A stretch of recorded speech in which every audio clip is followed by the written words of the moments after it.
Bab 238. Melamar Nikita. Siapapun itu, entah bagaimana mereka hanya menjentikkan jari dan membiarkan bangunan itu runtuh. Kelompok negara Al-Sutra yang sudah mengetahui kebenaran semuanya tercengang. Seseorang baru saja menghancurkan sebuah bangunan. "Devan, apa yang kamu lakukan?" Yola adalah yang pertama bereaksi. Untungnya, tidak ada orang di gedung tadi dan jenazah juga sudah dibawa. Devan berjalan ke arah Yola dan bertanya dengan lantang, "Katakan, bagaimana aku bisa bertemu klan Thunder?" "Maksudmu, klan Hiden?" Yola bertanya dengan suara berat. Sebagai pemimpin kelompok negara Al-Sutra, dia tahu tentang hubungan antara Devan dan Tasya. "Benar." Yola menggelengkan kepalanya dan berkata, "Karena mereka klan Hiden, tidak mudah bagi orang sekuler untuk mengetahuinya. Mungkin tersembunyi jauh di dalam pegunungan tak berpenghuni atau mungkin di kota ini. Satu-satunya yang tahu tentang klan Hiden adalah klan Hiden sendiri." Mendengar kata-kata Yola, kepalan tangan Devan berderit. Dia benar-benar tahu bahwa orang-orang di dunia biasa sama sekali tidak bisa berhubungan dengan orang-orang klan Hiden. Sama seperti keluarga Sauron sebelumnya. Di dunia biasa, tidak ada keluarga Sauron. Belakangan, dia tahu tentang klan Hiden, jadi dia mau mencari tahu apa ada keluarga Sauron di klan Hiden. Akan sayang sekali kalau itu Gavin atau Vexana. Mereka semua berkata bahwa mereka tidak berdaya. Mudah bagi klan Hiden untuk mencari informasi dunia biasa. Tapi hampir tidak mungkin bagi dunia biasa untuk menemukan informasi tentang klan Hiden. Bahkan meski cuma untuk tahu apa klan itu ada, itu sama sulitnya dengan mendaki langit. Namun 3 hari lagi, klan Hiden akan memilih talenta dunia biasa. Saat itu, "Kamu bisa bertemu klan Hiden," kata Yola tiba-tiba. "Oh, di mana itu?" Mata Devan berbinar saat mendengar ini. "Treva, apa klan Thunder juga akan ada di sana?" Devan bertanya. "Aku tidak tahu, kami baru saja menerima kabar bahwa klan Hiden akan mengadakan pertemuan pemilihan talenta dalam 3 hari. Mari kita beritahu semua talenta negara Al-Sutra." Yola menggelengkan kepalanya. Devan berbalik dan pergi. Bahkan jika klan Thunder tidak berpartisipasi, selama dia bisa bertemu seseorang dari klan Hiden, maka tidak akan lama dia akan bertemu klan Thunder. Tentu saja, selama ini, dia tidak akan diam saja.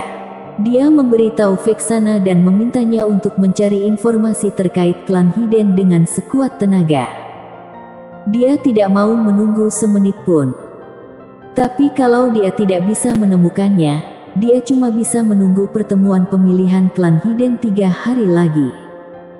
Padahal, Devan tidak tahu banyak tentang klan Hiden. Namun dilihat dari gaya tingkah laku Gaius, hal itu bisa diketahui. Klan Hiden ini sama sekali tidak memperlakukan orang dunia biasa sebagai manusia. Mereka ingin membunuh dan merampok. Untuk klan Hiden, prajurit biasa tidak akan berani berbicara. Tidak mungkin, mereka terlalu berbeda. Bahkan keluarga Sauron pun takut akan klan Hiden. "Ayo pulang dulu." Devan bersiap untuk kembali ke mansion Sauron. Saat itu, sebuah truk melaju. Kata-kata Nikita "aku mencintaimu" disemprotkan ke truk. Truk itu dibuka dan truk itu penuh bunga mawar. Seorang pria tampan berlutut di tanah. Memegang berlian merah muda 8 karat di tangannya, dia menyerahkannya kepada seorang wanita yang menakjubkan. "Wah, Tuan Muda Adar," mengungkapkan rasa cintanya kepada Nikita, "apa kamu mau jadi pacarku?" Adar berkata dengan penuh semangat pada wanita dengan kecantikan yang menakjubkan di depannya. Adar ini adalah anak kaya yang terkenal dari negara Al-Sutra. Dia ganti pacar seperti ganti baju. Dia awalnya tidak tinggal di Doujin, tapi belum lama ini, ketika dia datang untuk bermain di doujin, dia melihat Nikita dan langsung terpana. Dia langsung putus dengan pacarnya yang seorang model dan segera mengejar Nikita. Tanpa diduga, di masa lalu, dia sudah mencoba menggunakan uang, tapi tidak berhasil. Wanita lain, ketika mereka mengetahui identitas Adar, semua ingin melompat ke arahnya. Tapi Nikita menolaknya. Dia bahkan mengatakan bahwa dia punya orang yang dia sukai. Ini membuat Adar sangat frustrasi. Tapi dia tidak menyerah. Kapanpun dia punya kesempatan, dia akan mengungkapkan cintanya kepada Nikita. Hari ini, dia langsung membawa 1 truk penuh bunga mawar. Ada juga berlian merah muda 8 karat. Dia tidak percaya bahwa ada wanita di dunia ini yang tidak bisa dikejar olehnya. Kalau ada seorang wanita yang bahkan dia tidak bisa kejar, maka mustahil bagi orang lain untuk mengejar wanita ini. Adar, kenapa kamu sangat menyebalkan? Sudah kubilang, aku punya orang yang aku suka. Wajah Nikita penuh dengan ketidaksabaran. Tatapannya tampak mencari sesuatu. Nikita, aku tahu kamu pasti keberatan kalau aku punya banyak pacar, tapi tolong percayalah bahwa aku cuma bermain-main dengan mereka dan cuma kamu wanita yang benar-benar ingin aku nikahi. Adar berkata dengan tulus. Adar terlihat serius kali ini. Lagi pula, meski sering diberitakan bahwa dia berkencan dengan aktris di masa lalu, tapi sang Adar tidak pernah secara terbuka melamar seorang wanita. Aku tidak peduli berapa banyak pacar yang kamu punya. Kamu mau menikah denganku, tapi aku tidak mau menikah denganmu. Pergi dan jangan ganggu aku. Nikita bahkan tidak memandang Adar. Sikap Nikita membuat Adar sangat marah. Dia sudah mengejar Nikita selama 3 hari. Di masa lalu, dia cuma butuh 3 detik untuk memenangkan hati wanita. Tidak, 3 detik terlalu banyak. Dia cuma perlu mengatakan bahwa namanya adalah Adar. Ini adalah pertama kalinya dia mengejar seorang wanita selama 3 hari, tapi dia masih belum bisa mendapatkannya. Ini tidak masuk akal. Apa mungkin di dunia ini ada pria yang lebih baik dari Adar? Saat ini, Nikita tiba-tiba melihat seseorang. Ekspresi kegembiraan tiba-tiba muncul di wajahnya. Secara tidak sadar, saya akan terlindas. Tapi Adar mencengkeram kakinya. Dia segera ingin menghampiri. Nikita, aku pergi untuk infus kemarin. Apa kamu tahu apa yang aku infus? Itu adalah malam aku merindukanmu. Jadilah pacarku. Kalau kamu jadi pacarku, aku akan membuatmu menikmati kemuliaan dan kekayaan.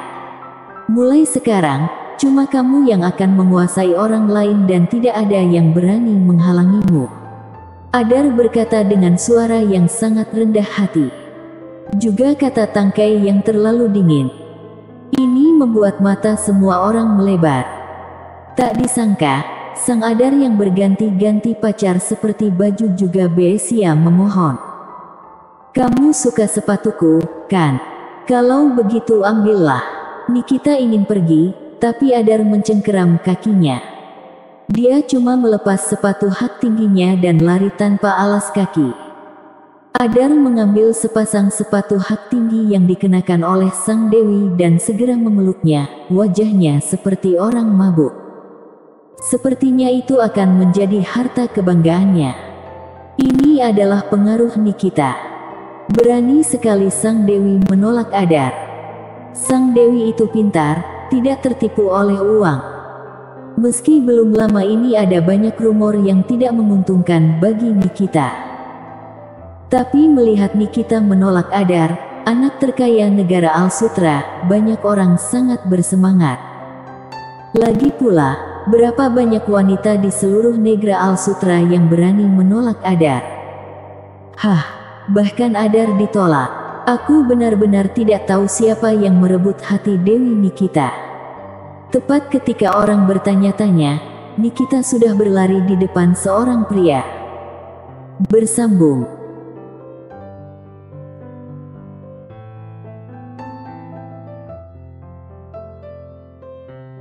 Bab 239.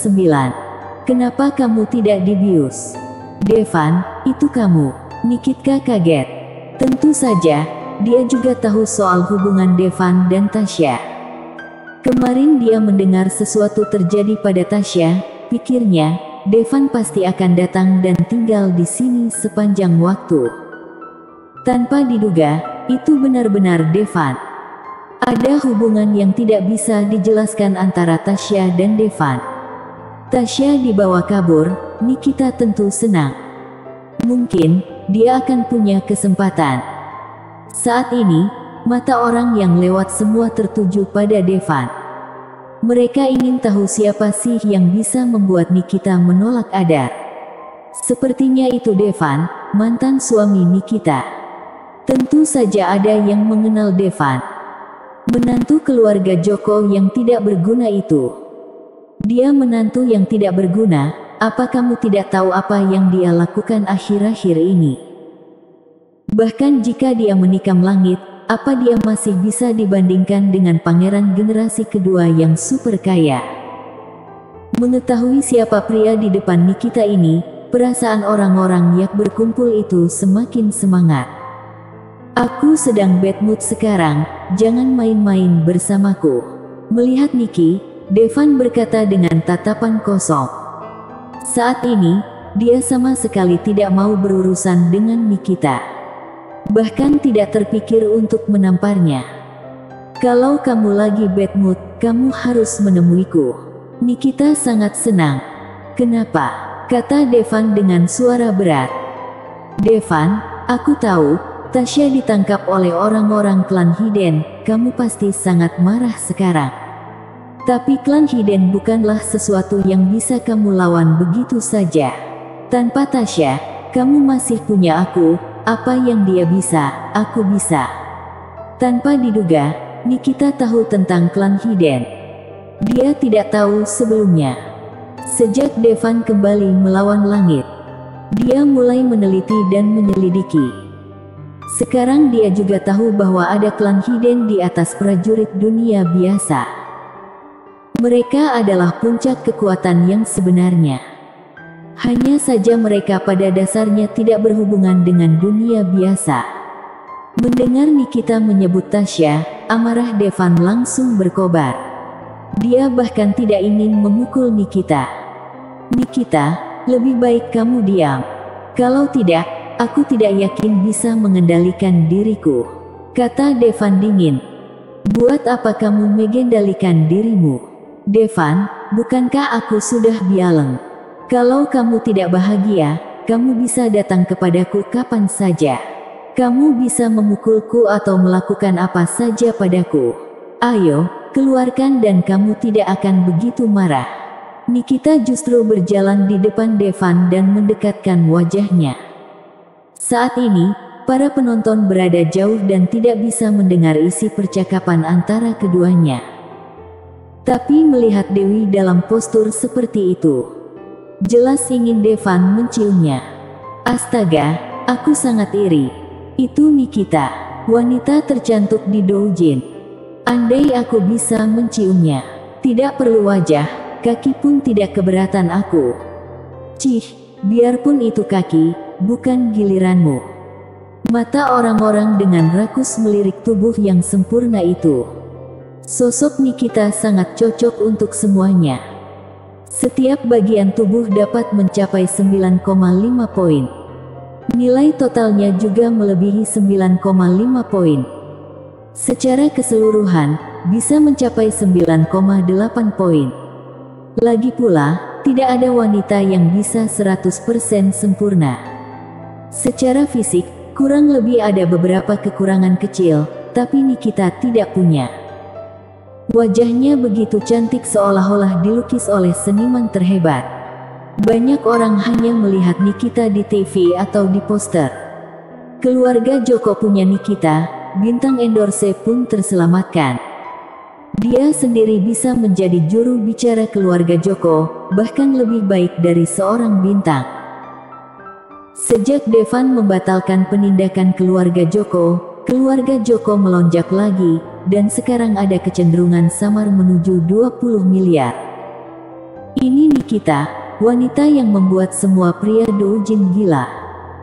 Dan Nikita pada kenyataannya bahkan lebih mempesona, bahkan meski cuma melihatnya dari kejauhan, pasti akan merasa sangat menggetarkan hati. Wanita seperti itu, jangankan menginginkan ginjal, kalau dia minta jantung pun, orang-orang pasti akan langsung membelah dada dan memberikan padanya. Ciuman cepat, cium. Devan tidak bergerak, kerumunan tidak bisa menunggu. Dia bahkan ingin maju dan mencium Nikita. Nikita mengangkat wajahnya, wajah cantiknya tepat berada di depan Devan. Menunggu gerakan Devan. Setelah beberapa saat, Nikita membuka matanya, menatap Devan dengan curiga dan berkata, "Devan, apa kamu tidak mau memukulku? Apa kamu mencintaiku?" "Nikita, jangan terlalu percaya diri, aku tidak pernah mencintaimu," kata Devan dingin. "Tidak mungkin, Devan. Aku melihat dengan mata kepala sendiri bahwa kamu memeluk pakaian yang aku lepas dan mencium baunya untuk waktu yang lama. Juga, ketika aku mabuk, kamu duduk di samping tempat tidur dan mengawasiku sepanjang malam. Kamu tidak mungkin tidak menyukaiku, apa kamu tahu? Kamu bodoh. Saat itu, kalau kamu benar-benar ingin melakukan sesuatu padaku, aku tidak akan menolak sama sekali. Kalau kamu benar-benar menjadi laki-lakiku, aku mungkin tidak akan mendengarkan kata-kata." Nikita menggertakkan giginya dan berkata, "Jangan sebut masa lalu, masalah antara kamu dan aku sudah selesai, aku tidak mau berurusan denganmu." Ekspresi Devan selalu dingin. Jelas, dia tidak bisa menerima Nikita. Meski wajahnya sangat cantik, sosoknya begitu menawan. Tapi selama dia melihat wajahnya, Devan akan mengingat hari itu di tebing, bersama Tiboar, dia mengkhianatinya. Dan mendorongnya dari tebing dengan tangannya sendiri. "Devan, aku tahu, kamu masih membenciku karena mengkhianatimu dan mendorongmu ke bawah tebing. Tapi, kamu tahu apa yang aku katakan saat mendorongmu ke bawah tebing?" Nikita menatap Devan dengan penuh kasih sayang. "Aku bilang, kalau ada akhirat, aku, Nikita, ingin melakukan apapun untukmu. Sekarang kamu selamat, itu setara dengan punya kehidupan kedua.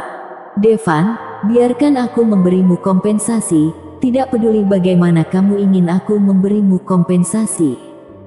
Ayo menikah lagi. Dengan beg ini kamu tidak perlu mencium bajuku, kamu bisa memelukku, mencium apapun yang kamu mau, wajahku, kamu bisa melihatnya apapun yang kamu mau, bahkan," kata Nikita, wajahnya sedikit merah. Dia tidak pernah bermimpi bahwa dia akan bisa mengatakan hal seperti itu. Namun demi mendapatkan kembali Devan, Nikita berusaha sekuat tenaga. "Cukup, berhenti bicara," teriak Devan pada Nikita. "Tidak, aku akan." "Devan, jangan melawan hatimu sendiri, kamu harus tetap menyukaiku. Meski kamu sedikit menyukaiku, tidak apa-apa. Kalau kamu harus menyangkal aku, maka aku lebih suka kamu membenciku, Devan. Apa kamu tahu kenapa aku tidak meminta Tiboar untuk membiusmu? Sebenarnya, kami membawa bius untukmu. Alasan aku tidak membiusmu adalah untuk membuatmu lebih menderita. Kamu brengsek, kenapa kamu harus menjadi laki-laki?" Nikita bersambung.